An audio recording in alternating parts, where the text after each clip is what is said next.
예레미야 4장 19절부터 22절까지 말씀입니다.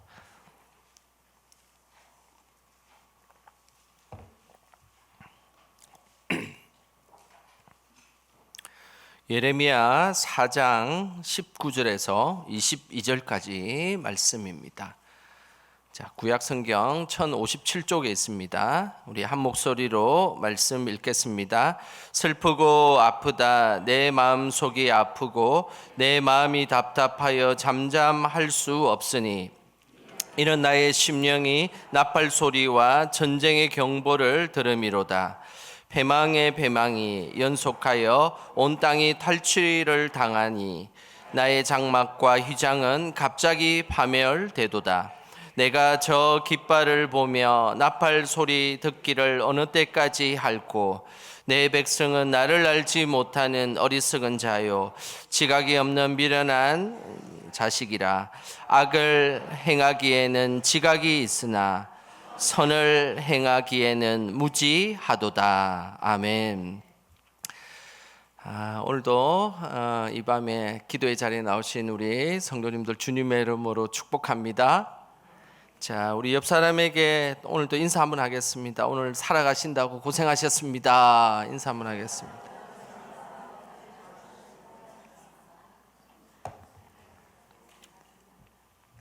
보니까 이번 주부터 이제 본격적으로 장마가 된 것 같지 않습니까? 예, 좀 많이 후덥지근해졌고 아직은 뭐 그렇게 비가 많이 내리지는 않지만 이제 비가 간간히 이제 내리는 장마가 왔습니다. 늘 건강 조심하시고 또 하나님 은혜 많이 누리시기를 주님의 이름으로 축복합니다. 우리나라 전래 동화 중에 임금님 기는 당나귀 기라는 그 이야기가 있습니다. 어느 날 임금님의 기가 자꾸만 커져가지고 당나귀 기처럼 이렇게 커졌습니다. 임금님이 이 사실이 너무 부끄러워가지고 기가 커질 때마다 모자를 계속 키우다 보니까 모자가 엄청 커졌습니다.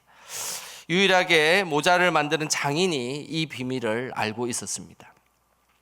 장인은 이 비밀을 알리면 목숨을 잃을 수 있기 때문에 이 비밀을 그냥 혼자 꾹꾹 참고 있었습니다. 그런데 어느 날 이 비밀을 너무 말하고 싶어서 참을 수가 없었습니다. 그래서 장인은 아무도 없는 대나무 밭에 가서 임금님 기는 당나귀 기 이렇게 소리를 쳤습니다. 너무나 속이 후련하고 기분이 좋았습니다.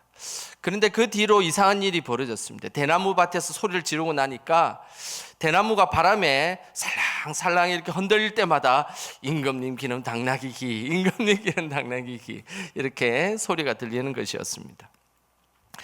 그리고 나서 나중에는 백성들 전체가 임금님 기가 당나귀 기라는 것을 모두가 다 알게 되었습니다. 그렇지만 나중에 이 동화의 끝부분은 아주 해피엔딩으로 끝납니다. 왜냐하면 임금님 기가 당나귀로 되어 있다 보니까 백성들의 소리를 잘 듣는 임금이 되었고 그리고 백성들의 더 사랑을 받았다라는 그런 이야기로 이 동화는 끝이 납니다. 우리도 우리 속에 있는 것을 늘 기도의 자리에서 하나님에게 감추지 말고 그렇게 늘 토로하고 기도하시기를 주님의 이름으로 축복합니다. 그러면 하나님께 더 사랑받는 자녀로 이 땅을 살아가게 될 것입니다. 오늘 본문에는 임금님 기는 당나귀 기라고 소리치고 싶었던 그 모자 만든 장인처럼 하나님의 비밀을 소리치고 싶었던 한 선지자가 나옵니다. 바로 예레미야 선지자입니다. 오늘 이 예레미야 선지자의 모습을 한번 보겠습니다. 19절입니다. 우리 같이 함께 읽어보겠습니다. 슬프고 아프다 내 마음속이 아프고 내 마음이 답답하여 잠잠할 수 없으니 이는 나의 심령이 나팔 소리와 전쟁의 경보를 들음이로다. 예레미야 선지자는 환상을 통해서 이 유다 땅이 심판을 받을 것이다 라는 것을 보기도 하고 듣기도 하였습니다. 그래서 그 소리를 듣고 조국 이스라엘에게 알려야 되는데 이것을 제대로 알릴 수 없어서 마음이 답답한 상태였습니다. 슬프고 아프다 내 마음속이 아프고 내 마음이 답답하여 잠잠할 수가 없으니 지금 이 예레미야는 너무나 답답했던 것입니다. 당장에 이 바벨론이 쳐들어와서 이 이스라엘 백성들을 완전히 무너뜨리게 하려는 바로 그 직전인데 이스라엘 백성들은 그것을 모르고 있는데 그것을 제대로 알릴 수 없어서 너무너무 답답하였습니다.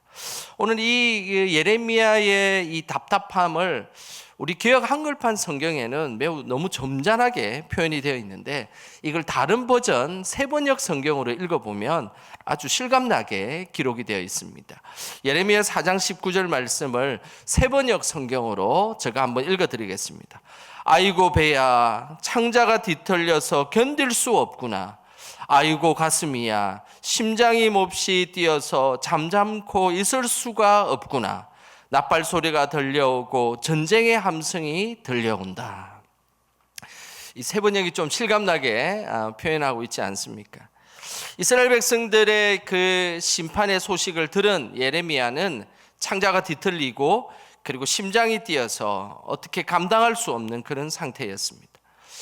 예레미야는 왜 이렇게 답답하고 그리고 온몸이 이 하나님의 진노의 소식을 듣고 반응했을까요? 그 이유는 예레미야는 늘 깨어 있었기 때문입니다. 이스라엘 백성들은 깨어 있지 못해서 전쟁이 바로 직전 앞에 다가왔는데도 그들은 깨어 있지 못해서 늘 그냥 그렇게 살아갔던 것입니다. 그러나 깨어 있었던 이 예레미야에게는 이 전쟁의 소식이 너무나 답답하고 힘든 소식, 그리고 꼭 전해야 하는 소식으로 다가왔기 때문입니다. 영적으로 잠자 있으면 우리는 심판의 소식조차 듣지 못하고 살아가게 되어 있습니다. 하지만은 깨어있는 자만이 심판의 소식을 듣고 하나님 앞에 나아가는 것입니다. 항상 하나님의 말씀에 귀를 기울이는 것, 이것은 우리가 깨어있음의 중요한 모습이다라고 할 수 있습니다. 하나님께서 무엇이라고 말씀하시는지 귀를 기울이는 사람, 그 사람은 바로 깨어있는 사람이라고 할 수 있습니다. 하나님은 항상 우리가 하나님께 귀를 기울이며 무엇보다 말씀에 귀를 기울이며 살아가기를 원하십니다. 이사야 55장 3절 전반부의 말씀에 보면 이런 말씀이 있습니다. 우리 같이 함께 읽어보겠습니다. 너희는 귀를 기울이고 내게로 나와 들으라. 그리하면 너희의 영혼이 살리라.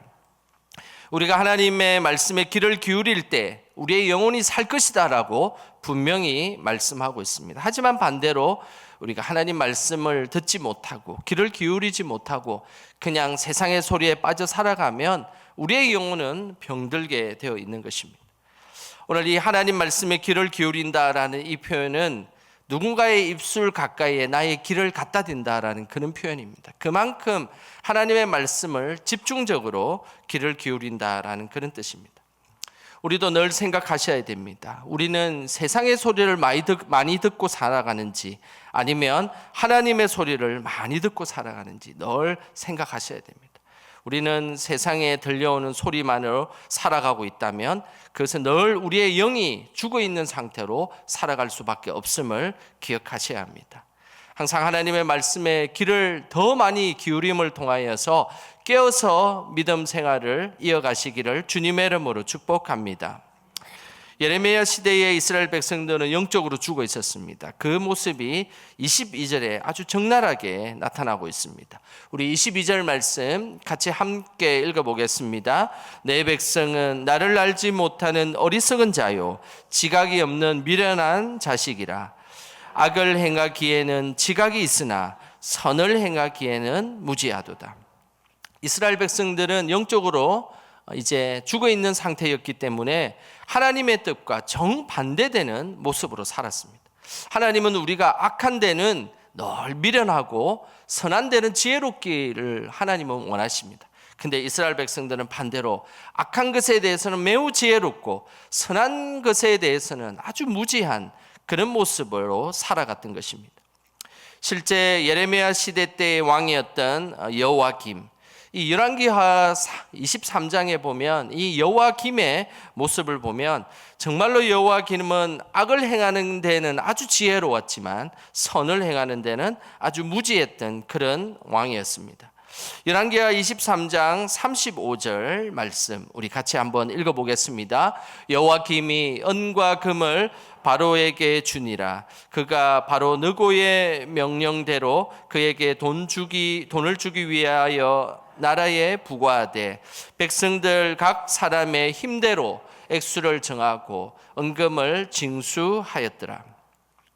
요아김은 하나님을 의지하지 아니하고 애굽을 의지했습니다. 그래서 애굽을 어떻게 하면 애굽에게 잘 보일까 생각한 끝에 주변에 있는 모든 은과 금을 다 모아가지고 이 바로 왕이었던 이 느고에게 다 바쳐 버렸던 것입니다.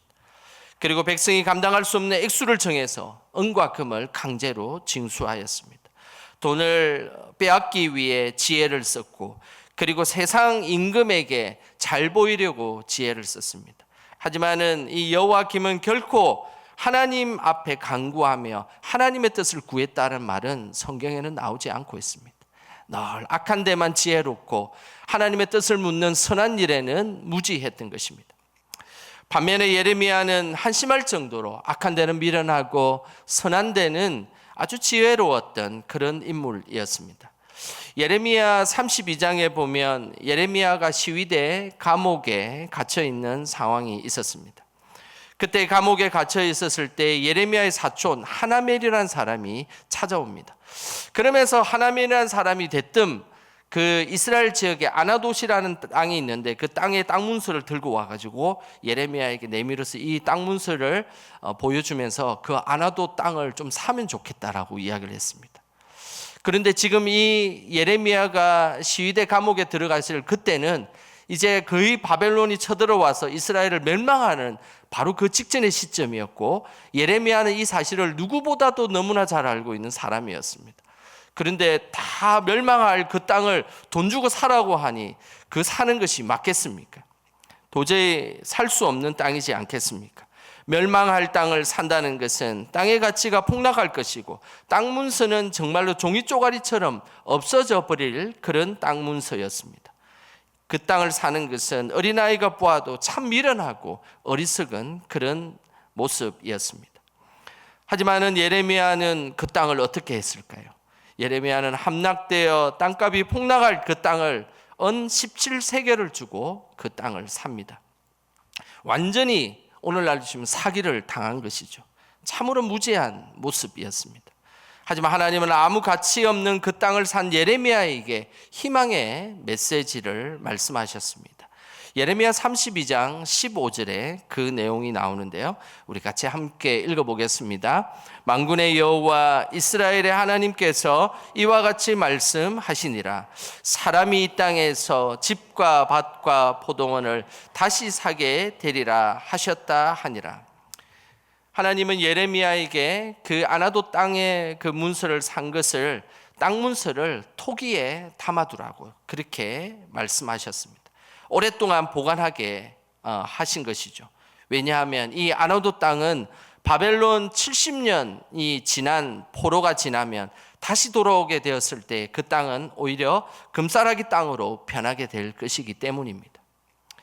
악한 데 미련하고 바보 같았던 예레미야, 그러나 하나님이 그 어리석었던 예레미야를 도와주시고 오히려 예레미야의 이 선택이 더 탁월한 선택이었고 더 지혜로운 선택이었음을 예레미야에게 보여주셨던 것입니다.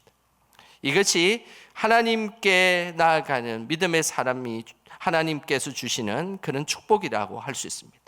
악한 데 미련하면 우리는 어리석은 것 같고 지혜가 없는 것 같고 손해보는 것처럼 그렇게 이 땅은 우리에게 그런 모습을 보입니다. 그러나 악한 데 미련하고 선한 데에 지혜로우면 하나님이 반드시 그 어리석음을 사용하셔서 더 큰 하나님의 역사로 축복으로 우리에게 갚아주신다는 사실을 우리는 늘 기억하셔야 합니다. 그래서 하나님이 우리의 삶에 찾아올 때 늘 악한 데는 늘 미련하고 그리고 하나님께서 원하시는 선한 데만 지혜롭게 살아가는 것, 이것이 하나님께서 원하시는 믿음의 모습인 것입니다. 우리는 항상 영적으로 깨어 있어야 합니다. 그것은 하나님의 말씀에 귀를 기울일 때에 이 땅의 이 시대의 뜻을, 하나님의 뜻을 완전히 분별할 수 있는 것입니다. 그것이 영적으로 깨어 있는 사람의 모습입니다. 또한 영적으로 깨어 있는 사람은 악한 데에 미련하고 선한 데에 지혜로운 사람입니다.